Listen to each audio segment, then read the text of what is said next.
Lamine Yamal, the boy from Rocafonda, a concrete football pitch in a working-class neighborhood, tower blocks in the background.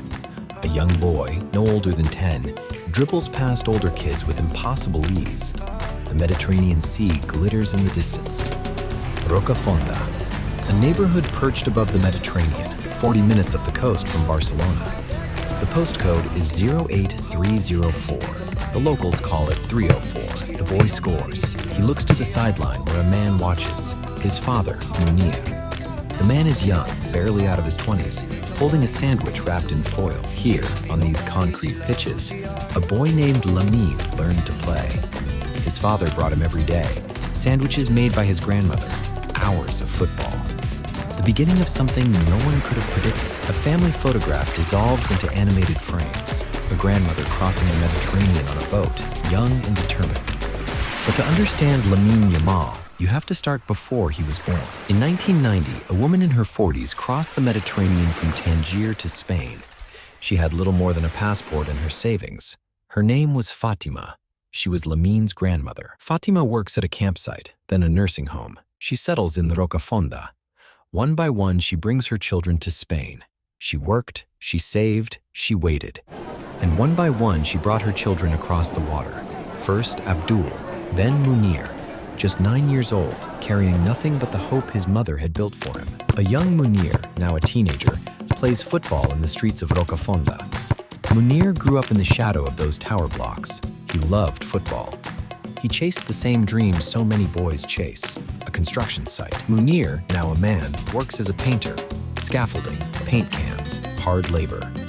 Mounir became a builder, a painter, a man who worked with his hands. The football dream faded into the background, replaced by something more urgent, survival. A McDonald's restaurant. A young woman, Sheila, works behind the counter, taking orders, wiping tables. And then there was Sheila, a waitress from Equatorial Guinea. She worked at McDonald's in Mataró, just down the coast. She was 21 when her world changed. Mounir and Sheila meet. A simple encounter, a connection, a family begins. They met, they fell in love, and on July 13, 2007, in Esplugues de Llobregat, they welcomed a son. They named him Lamine Yamal Nasraoui Ebana, a baby being bathed in a plastic tub. But this is no ordinary scene. When Lamine was just a few months old, his parents won a raffle, a photo shoot at the Camp Nou. They brought their baby to the stadium, and a photographer asked the players to pose with children.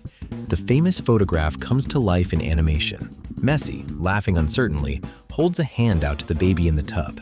Sheila crouches nearby. The moment is ordinary, magical, and completely unaware of its own significance. Lionel Messi didn't know how to hold a baby. He was shy, awkward, but he leaned in and the camera clicked, a moment frozen in time.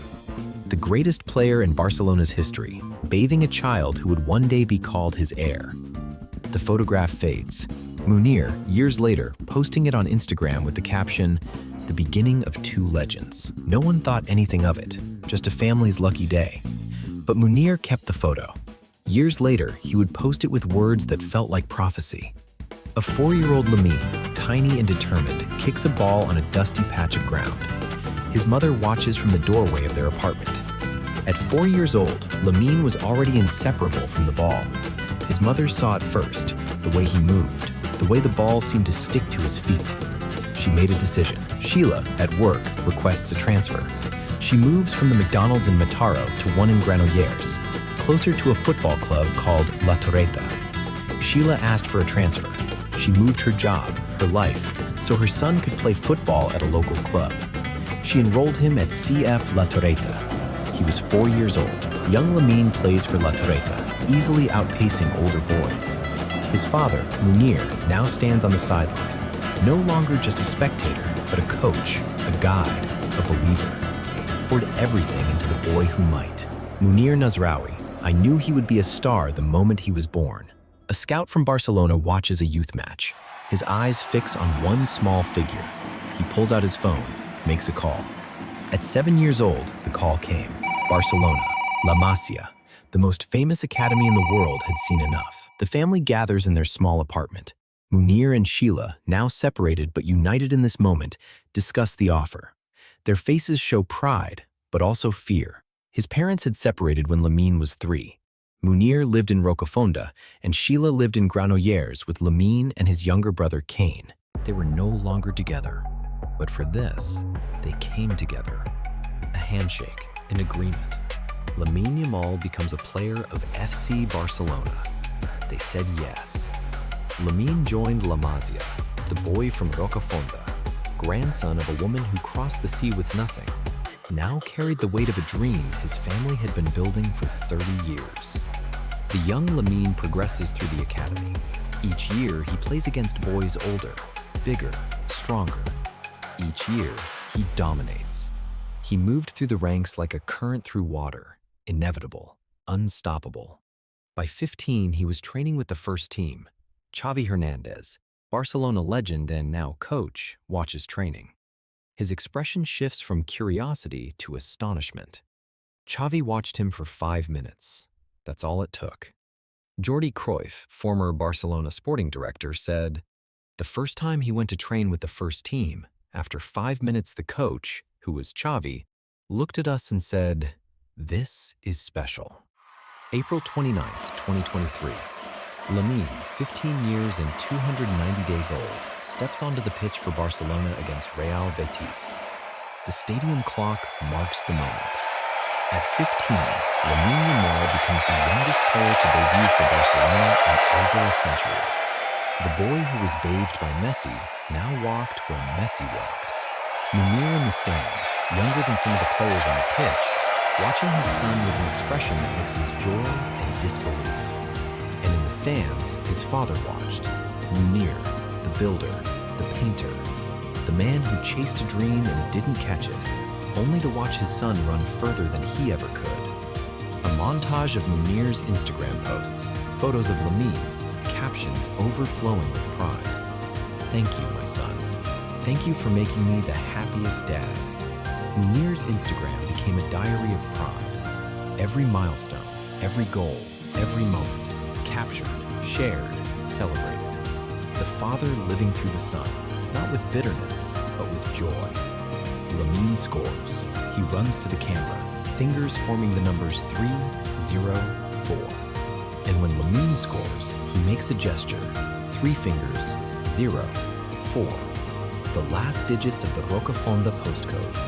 A message to the neighborhood that raised him, to the grandmother who crossed the sea, to the father who brought sandwiches to the concrete pitch, a contract negotiation room. Mounir sits across from Barcelona officials. He is no longer a builder. He is now his son's protector, his guide, his voice. Off the pitch, Mounir became something else. Not an agent, that role belongs to the super agent Jorge Mendes, but something more important, a guardian. October 2023. Lamine signs his first professional contract. The release clause, €1 billion. Barcelona protected their asset with a €1 billion release clause, the highest in club history.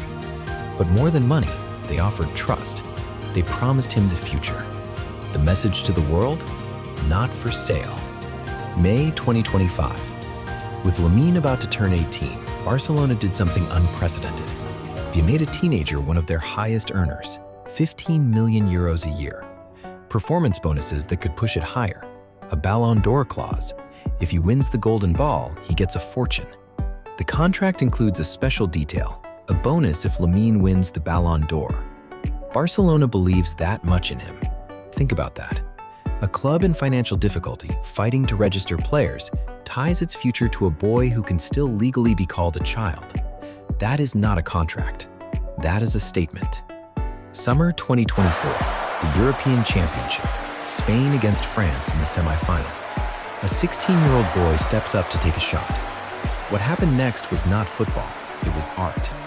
A curling left-footed strike that bent around the goalkeeper and kissed the inside of the post. The youngest scorer in Euros history. 16 years, 362 days. The stadium erupts, and then a celebration. 3 fingers, 0, 4. The postcode, the neighborhood. The message, I haven't forgotten. In the stands, his father watched. Mounir, the painter, now 32 years old, younger than some of the players on the pitch. He held up his phone, streaming the moment to the world, his face wet with tears. After the match, he found his mother, his grandmother, his brother. The family that started with a woman crossing the sea with nothing now stood at the pinnacle of European football, together on football's biggest stage. August 2024, a car park in Mataro, ambulances, police tape, news headlines flash. Lamine Yamal's father stabbed. Mounir in hospital, serious but stable. The football world holds its breath. Mounir was attacked in a car park in Mataro, stabbed, hospitalized. The reason? Unclear. The impact? Immediate. Lamine, just days after the attack, takes the pitch. He plays, he scores. He dedicates the goal to his father. Days later, Lamine played. He scored. He looked to the sky. The father who had given everything was watching from a hospital bed. And the son kept going. Because that's what the family does. They keep going. A courtroom, legal proceedings, the family in the background, supporting each other. The men accused of the attack were arrested. The investigation continues. But some wounds don't heal in courtrooms. They heal in quiet moments, away from cameras, away from headlines. Present day. Lamine, now established as one of the world's best young players, walks through Rocafonda. Neighbors wave, children chase him. He stops at his uncle's bakery, where a mural of him covers the wall. Today, Lamine Yamal is 18 years old, a Copa Trophy winner, a golden boy, a European champion. The heir to Messi's number 10 at Barcelona, worth millions, known everywhere. But when he goes home, he goes to Rocafonda. He stops at his Uncle Abdul's bakery. He looks at the mural painted in his honor, 3 flags behind him.